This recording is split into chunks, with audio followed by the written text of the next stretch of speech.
అందరికి నమస్తే. మనతోనే ఉన్నారు బీజేపీ లీడర్ వేణుగోపాల్ రెడ్డి అన్న ఇరిగేషన్లో ప్లానింగ్ కమిషన్ మెంబర్గా కూడా పనిచేసినారు. ఈ చెరువులు, ఎఫ్టీఎల్, ఎఫ్ఆర్ఎల్, ఈ కూలగొట్టడాలు, హైడ్రా ఇవన్నీ నడుస్తున్నాయి కదా. అందుకే అన్నం పిలిచిన మాట్లాడదాం అసలు ఏందన్న ఈ చెరువుల కథ ఏందని. నమస్తే అన్న, ఏం చెప్తారు మీరు? ఈ మధ్య హైడ్రా వ్యవహారం అంతా చూస్తున్నారు కదా, చెరువులు అంటున్నారు, సంరక్షణ అంటున్నారు. అసలు దీనిలో అసలు గవర్నమెంట్ చాలా పెద్ద స్టెప్ తీసుకుంది అంటున్నారు. రేవంత్ రెడ్డిని హీరో అంటున్నారు. మీరేం చెప్తారు ఈ చెరువుల విషయానికి వస్తే? నేను ఒక్కటే మాటలు చెప్తున్నా, హైడ్రా అనేది ఏదైతే ఉన్నదో అది పెద్ద బోగస్. ఎందుకు నేను ఎందుకు చెప్తున్నా ఈ విషయం అంటే, ఇవాళ గత కాంగ్రెస్ ప్రభుత్వం, అంతకుముందున్న తెలుగుదేశం ప్రభుత్వం, మొన్నటిదాకున్న టీఆర్ఎస్ ప్రభుత్వంలో 4000 చెరువులు, కుంటలు హైదరాబాద్లో అన్యాక్రాంతమైనాయి అని చెప్పి మనం తెలంగాణ ఉద్యమంలో మాట్లాడినాం. ఇప్పుడు రేవంత్ రెడ్డి దమ్ముంటే ఇవన్నీ కనుక కరెక్ట్ చట్ట ప్రకారం లేని అని కూలగొడతా అంటే సగం సిటీ కూలిపోతుంది. ఇప్పుడు నేను పేర్లు చెప్పాను కానీ 30 అంతస్తు 40 అంతస్తులు కూడా ఉన్నాయి. కూలగొడతాడా? దబ్బున్నది ఆయనకు.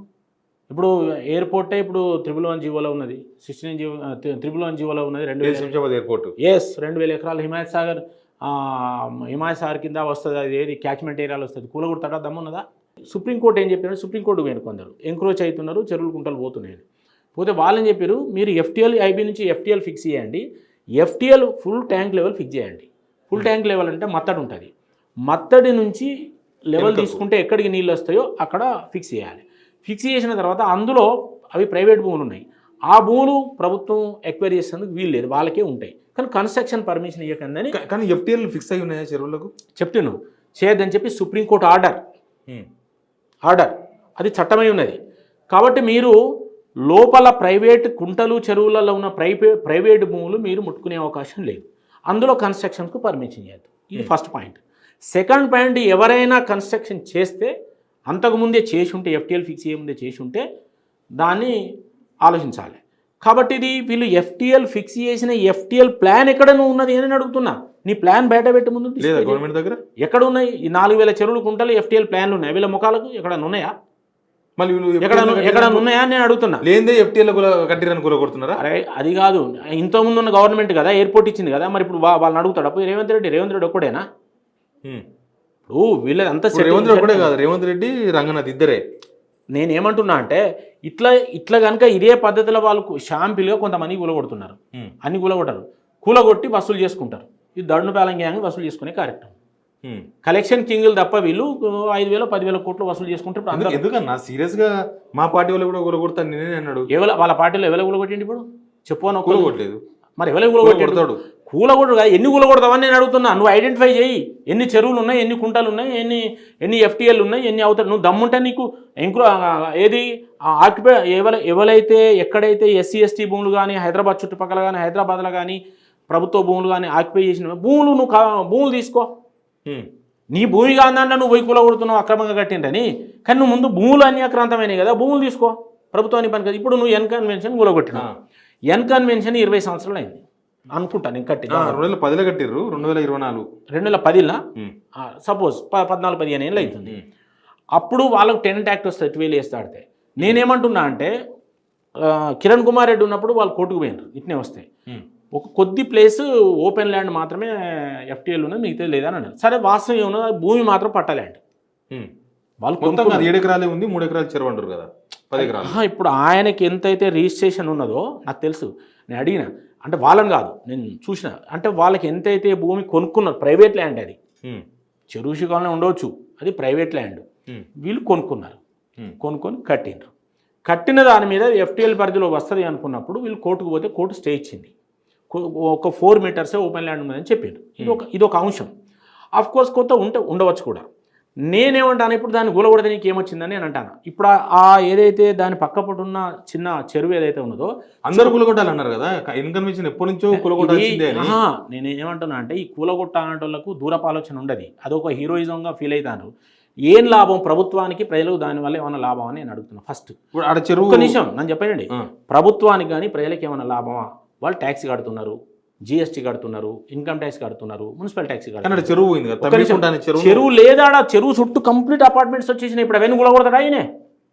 కూలగొడతామన్నాడు ఇప్పుడు చాలా చెరువులు ఉప్పలు, రామంతపూరు, అరే అవన్నీ అయిపోయినాయండి. ఇప్పుడు ఆ చెరువులు మొత్తం మళ్ళీ మొత్తం మ్యాపింగ్ తయారు నేనే చేశారు కదా, చెప్తాను, ఇవన్నీ కూలగొడతామని. 4000 చెరువులు కుంటలు ఎంక్రోచ్ అయినాయని చెప్తున్నా. అరే కట్టింది అయిపోయింది అవి. అసలు ఓనర్ ఎవరు లేడు. నాలాంటి వాళ్ళు నేనంటోడు చిన్నోడు మిడిల్ క్లాస్ కూడా కొనుక్కున్నాడు. ఇప్పుడు అవి నువ్వు కూలగొడతావా? కూలగొడతా నువ్వు ఉండవు, నీ పదవి ఉండదు, నువ్వు ఉండవు, నీ గవర్నమెంట్ ఉండదు. ఎమోషనల్గా మాట్లాడడం కాదు, పెట్టుబడులు రావు. నీకు చాదనైతే ఉన్నదాన్ని డెవలప్ చేయి, దాని మీద ఇన్కమ్ జనరేట్ చేయి, లేకపోతే ఎఫ్టీఎల్లో పెనాల్టీ గవర్నమెంట్కి ఇన్కమ్ స్టార్ట్ చేయి. కానీ మీ జేబులు నింపుకునే ప్రయత్నం కర్ణాటక అట్లే నాశనం చేసింది. ఇప్పుడు బెంగళూరును ప్రైవేట్ లోకల్లోకి ఇస్తామంటే కంపెనీలు పోతాయంటే అది బంద్ పెట్టిండ్రు. ఇప్పుడు ప్రైవేట్ ప్రభుత్వ భూములు వాళ్ళ భార్యల పేరు మీద, కొడుకుల పేరు మీద రాసుకుంటారు. మీరు రాసిన దాంట్లోనే డైరెక్ట్ ఒక గిరిజన సంబంధించిన మినిస్టర్ రిజైన్ చేసిండు, డైరెక్ట్ గవర్నమెంట్ అకౌంట్ నుంచి ఇక్కడ డబ్బులు పంపిండని 90 కోట్ల రూపాయలు పంపిండని మీరే పెట్టిండ్రు. వస్తే అది ఈడీ చేసింది దాన్ని ఈడీ బయటికి తీసింది. ఇక్కడ కూడా వస్తుంది కావచ్చు, వస్తారు కావచ్చు, తెలియదు, నేను టీవీలో చూసి చెప్తున్నా. కాబట్టి నేను ఏమంటున్నా అంటే ఇవాళ నువ్వు హైదరాబాద్లో ఒక ప్లాన్ లేకుండా ఒక హీరోయిజం లాగా దీన్ని క్రియేట్ చేయాలని చూస్తున్నావు. నువ్వు ఇవాళ చేసే పని ఏంటంటే ఇవాళ రైతులకు అరకొరగా డబ్బులు ఇచ్చి దాన్ని మరిపించేందుకు నీ 6 ఫార్ములాస్ ఏదైతే ఉన్నాయో ఇవ్వాల్సినవి మరిపించేందుకు పబ్లిక్ మూడ్ను డైవర్ట్ చేసేందుకు నువ్వు చేస్తున్నావు. ఇది ఇన్కమ్ జనరేట్ అయ్యేది కాదు, ప్రభుత్వానికి ఆదాయం వచ్చేది కాదు. ఇవి చెడగొట్టే పనులు నువ్వు చేస్తే శాస్త్రీయంగా చేయి. ఇప్పుడు సపోజ్ గండిపేట ఉన్నది, మంచిళ్ళు కావాలి, దాన్ని కాపాడాలంటే 4 షోర్ ఏరియా ఎంత ఉన్నదో దాన్ని సేవ్ చేయి, నేను అదంటలేను. అట్లాంటివి కాపాడు. కూడకపోయినా నువ్వేంది కాపాడు.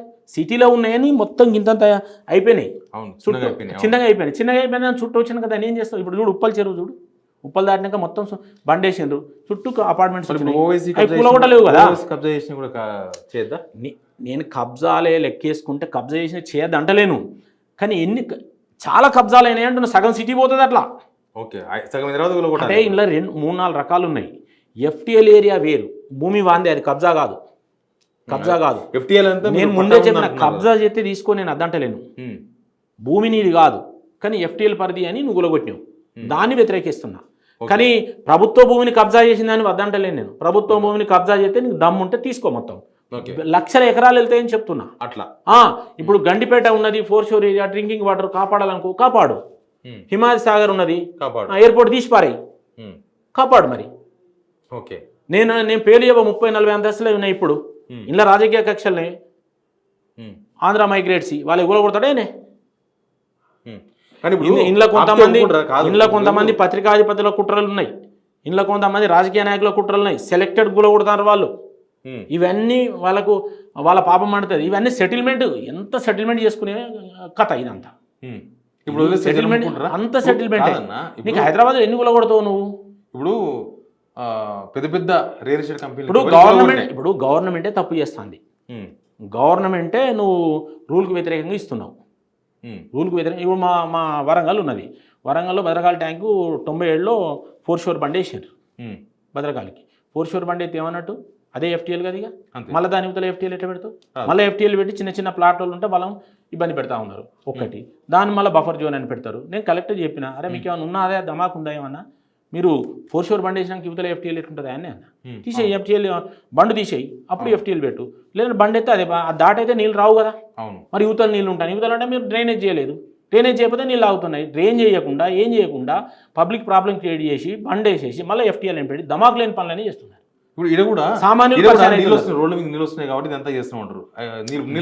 నీళ్లు వస్తున్నాయి, ఎందుకు వస్తున్నాయి? వెనకటి నుంచి మొత్తం కూడా నాలాలు ఆక్రమించిండ్రు, ఇవి ఆక్రమించండి, అవి ఆక్రమించండి, అవన్నీ అయిపోయి ఆక్రమించినాయి కదా. ఇప్పుడు ఇండ్లు వచ్చినాయి కదా, అవన్నీ కూలగొట్టలేవు కదా.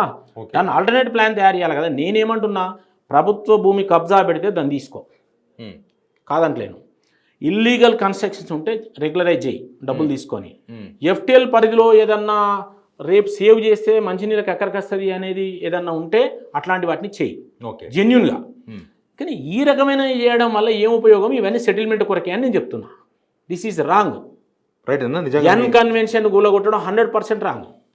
వాళ్ళు టెనెంట్ రైట్ కూడా వస్తుంది, 100% రాంగ్. భూమి నీది కాదు, ట్యాక్స్ కడుతున్నారు ప్రభుత్వం.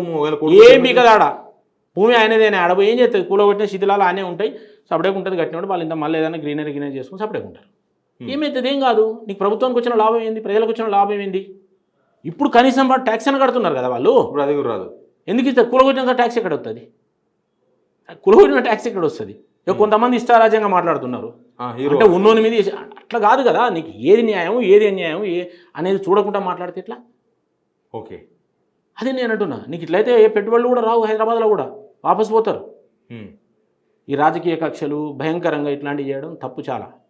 బుల్డోజర్ మీరు మీ బీజేపీ యూపీలో చేస్తుంది కదా, దాని ఫాలో అవుతుంది. ఒక్కొక్క దాని ఒక్కొక్క అంశం అండి. ఆడవడం రౌడీజం చేస్తే ఇల్లు కడితే అట్లాంటివి చేస్తారు, కానీ ఇది అట్లా కాదు కదా. అవును, ప్రజల నార్త్ ఇండియాలో కొంత వాళ్ళు ఏంటంటే ఇక్కడలా కాదు, ఇక్కడ కొంత సౌత్ ఇండియాలో కొంత అంటే పరివర్తన వచ్చింది. అక్కడ అట్లా లేదు, గ్యాంగులు వాళ్ళు రౌడీజం మర్డర్లు ఇట్లాంటి వాళ్ళ మీద చేస్తున్నారు, వాళ్ళు కంట్రోల్ చేసినందుకు. కానీ ఇది అట్లా కాదు కదా, నీకు సిస్టమ్ ఏముందని అడుగుతున్నా. నువ్వు ఎక్స్పోజ్ చేయి ఫస్ట్ నీ లేఅవుట్లో, నీ యొక్క ఏదైతే నువ్వు ఎఫ్టీఎల్ ఏదైతే ఐబీని నిర్ణయించిన ఎఫ్టీఎల్ నువ్వు ప్లాన్ బయట పెట్టి ముందు ఆ ప్లాన్లో ఎన్ని వస్తానో చెప్పు. ఎఫ్టీఎల్ అంటే నీకు గవర్నమెంట్ భూమి కాదు, అది గుర్తుపెట్టుకోవాలి. పట్టభూమి ఉందంటారు, ఎఫ్టీఎల్లో ఉన్నాయి అంటే వాళ్ళ గవర్నమెంట్ భూమి కాదు, పట్టభూమి కూడా ఉంటుంది. పట్టభూమి ఉంటుంది 100%. ఓకే, అందులో ప్రభుత్వ భూమి అసలే ఉండదు. ఎఫ్టీఎల్ లోపల ఎఫ్టీఎల్ లెవెల్ ఎవడన్నా కట్టిందంటే అది ప్రభుత్వ భూమి ఏమి కాదు, ప్రైవేట్ భూమే. కానీ కన్స్ట్రక్షన్ కట్టిండ్రు వాళ్ళ సొంత డబ్బులు పెట్టి, దాని మీద నీకు ట్యాక్స్ అవి వస్తున్నాయి, నోటీస్ ఇచ్చి పెనాల్టీ. నువ్వు ఇల్లీగల్గా 2 అంతస్తుల పర్మిషన్ 4 కడితే దానికి పెనాల్టీస్ తీసుకుంటలేవా? ఇప్పుడు తీసుకుంటారా లేదా? 2 అంతస్తుల పర్మిషన్ ఇచ్చినావు, 4 కట్టిండు, తర్వాత నువ్వే మళ్ళీ పర్మిషన్ ఇస్తాను పెనాల్టీ రెగ్యులరైజ్ చేస్తాను కదా. ఇప్పుడు బీఆర్ఎస్ ఎల్ఆర్ఎస్ అదే కదా, అట్లేదన్నా చేయి, గవర్నమెంట్కి పైసలు వస్తాయి. కాబట్టి ఇది 4 రోజులైనా ఆగిపోతుంది, ఎప్పుడో ఒకసారి ఆగిపోతుంది. చూద్దాం. Thank you Venugopal. Anyway, Hydraa పైన ఇట్లాంటి చాలా అనుమానాలు ఉన్నాయి, ఇది చూద్దాం, ఇది లాస్ట్ వరకు పోతుందా, అన్న చెప్పినట్టు మధ్యలోనే సెటిల్మెంట్లు అయిపోతాయా, జనాల మీద ఎట్లాంటి ఎఫెక్ట్ ఉంటుంది, జనం ఎట్లా ఒక రోజుకు అభిప్రాయాలు మారుతుంటాయి జనాలకి. చూద్దాం ఏం జరుగుతుందో. Please subscribe signal TV.